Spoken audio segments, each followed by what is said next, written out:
Hi guys, Al here, thanks for joining for another video today. We're out on an Africa Twin. As you can see, this is a bike I've wanted to try for quite some time. Thanks to the guys at Victor Divine for letting me take this out. It's one of their used bikes. It's not a demo because the demo is only brand new, so this is a used bike they've got in their inventory. So we'll have a walk around and we'll take it out for a spin.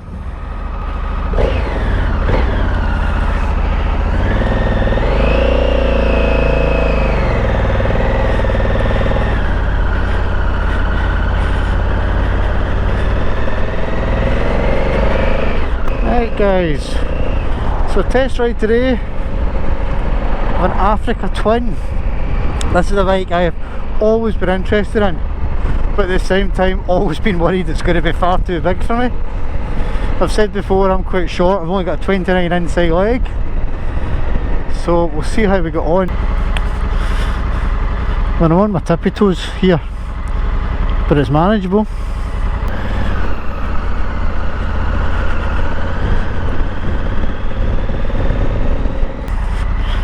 Right, so right now I'm sitting with my left foot flat on the ground.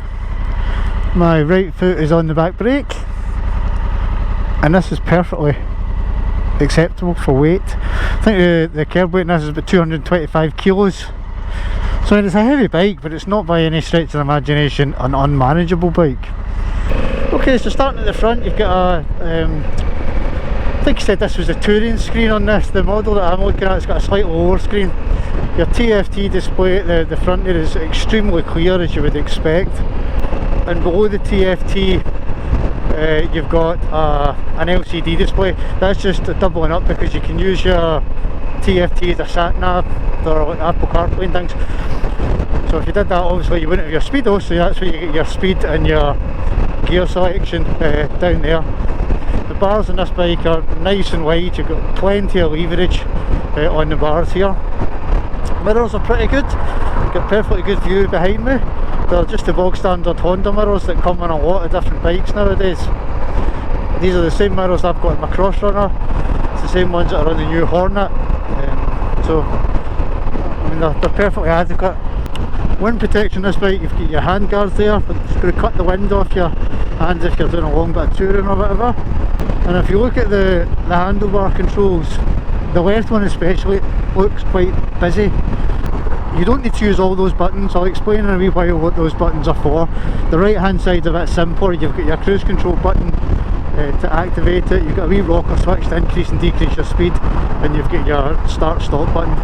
Left hand side you've got your riding modes and lots of different things to do with the TFT and stuff. So right away I can tell this is a very comfortable bike. I'm sitting nice and upright as you would expect. My legs are out front, so I've got pretty much a 90-degree bend in my knees, and it's a very comfortable bike. At 55 miles an hour there, I can feel there's a wee slight buzz coming through the bars, but it's not enough of a buzz that would put me off the bike. Nothing to worry about. And we'll just drop down the gears for this corner, take it gently.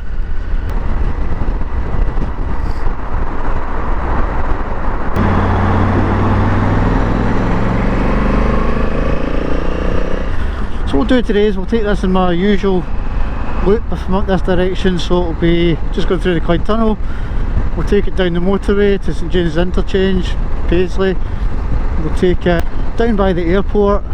We'll stop off near Rolls Royce to get a walk around, and we'll bring it back through Renfrew. I like that test route because it gives a bit of a mix between higher speed and lower speed places to ride.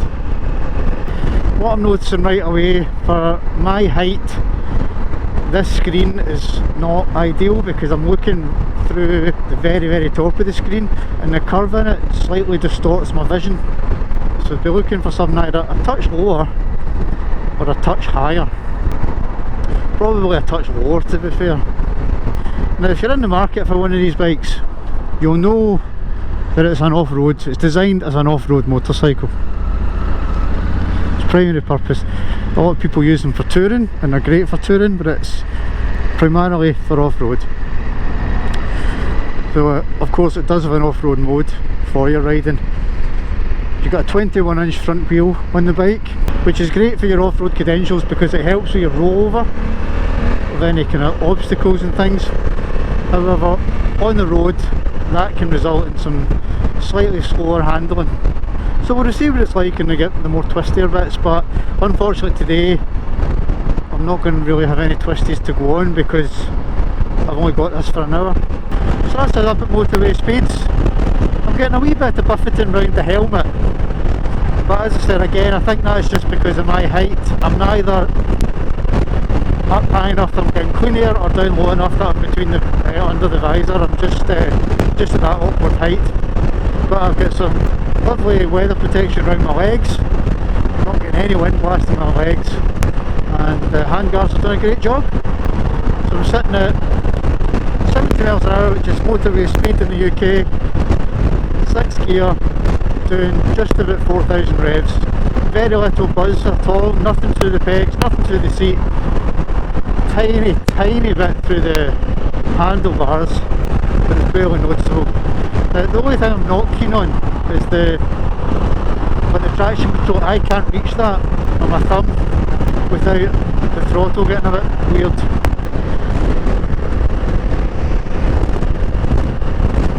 So as far as the weight of the bike, when you're on the move it doesn't feel heavy at all. I had my concerns that it might be a big lump to move about, but it doesn't feel like that. It feels very planted. Certainly for motorway cruising you could do this all day long, assuming you can work the cruise control. Change the mode, will we? Gravel, no, don't need that. Off-road, no. User 1, user 2, tour. Right, tour mode we're in, so you can see the screen has changed a lot. I've got a different tacho, my speedo's there, gear indicator's still there, fuel, tank, temperature, but I've got all my trip information on the left. So the average consumption of this bike is 60 miles to the gallon.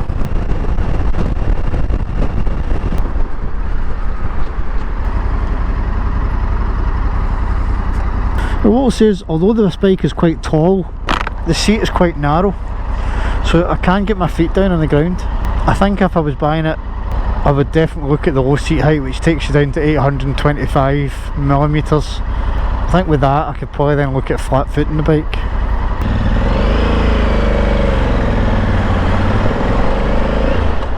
Clutch is very light, very nice. Brakes are easy to use, they're not snatchy at all. The tour mode throttle is quite grabby. It doesn't take very much at all when the bike just whoosh, goes. I don't know why that is. You would have thought a tour might be a more relaxed mode to be in, but it would seem not to be the case. The other thing I find a bit counterintuitive is what the dealer told me is looking at the round dials under the speedo there. You've got power, engine braking and torque. You would think looking at that the blue section indicates how much power you're using or you've got available. Apparently it's not. The grey section is apparently indicating how much you've got. So here in tour mode this is the most amount of power. Just strange. I thought it'd be the other way around. Go for a wee overtake here, 5th gear, roll it on. And you get plenty of power for that. You would expect that. It's an 1100cc motorbike. It's a big bike, big engine. When you start moving it on a wee bit, it's easy to put it into the corners. I'm going to go back to not off-road, not gravel, urban. Was it urban? Urban apparently is the most relaxed of the road modes, which I do find a bit strange, but there you go. So on the brakes, nice and responsive. Slow speed handling, it goes round a corner really well. Doesn't feel top heavy. A lot of people say the Africa Twin is quite a top heavy bike. I'm not feeling that. Might be a different story when you're pushing it about, I don't know. See, it's quite firm in this one. I think a numb bum might ensue if I was on this for any length of time. But I mean, it's easy enough, you can move about. So as it's an off-road bike, obviously you're going to do a bit of standing up. So standing up, you can grip the tank nicely with your feet. Let's just find a wee place to do a walk round for this bike.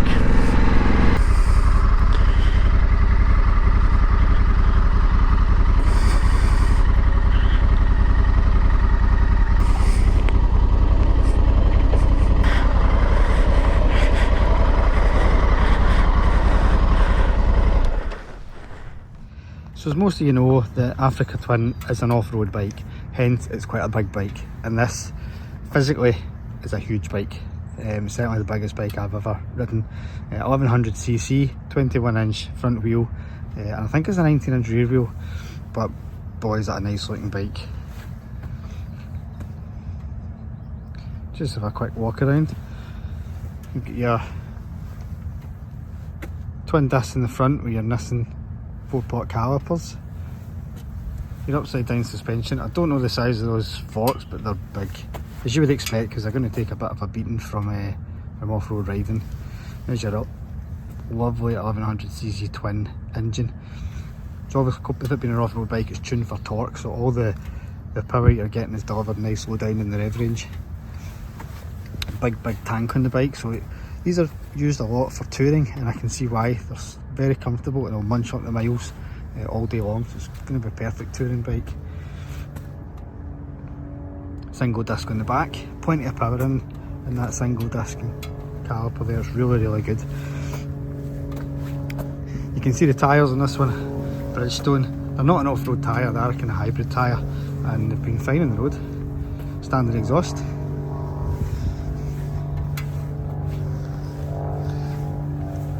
Moving round to the front, the bike's full LEDs, so you get full LED headlights with that nice evil eyebrow look. I wouldn't mess with it. Your indicators, as like a lot of Hondas, are on all the time, like daytime running lights. Excuse the plane flying over, we're just next to Glasgow Airport. No quick shifter on this bike, just the standard 6-speed gearbox. This particular bike's got the matte black colour scheme with the red frame and accents. I think it looks really nice. So what we'll do is we'll just jump on the bike just now and we'll give you a quick look at what I am like sitting on the bike. I'm about 5'6", so I'm quite short. Got a 29 inside leg.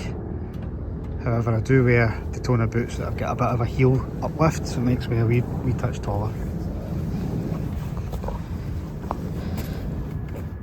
Moving on to the cockpit, so to speak, you've got your screen there. You get different screens for the Africa Twin. You can get lower ones or higher ones, so it's very much a personal thing. Looking onto the dash, you get your TFT. Takes a wee second or two to load up, because it's got quite a lot of functions like Apple CarPlay and things. It's a bit more complicated than your average dashboard. The lights are responsible for safety, yes, we know that. It doesn't flicker, it's only flickering because of the frame rate of my camera.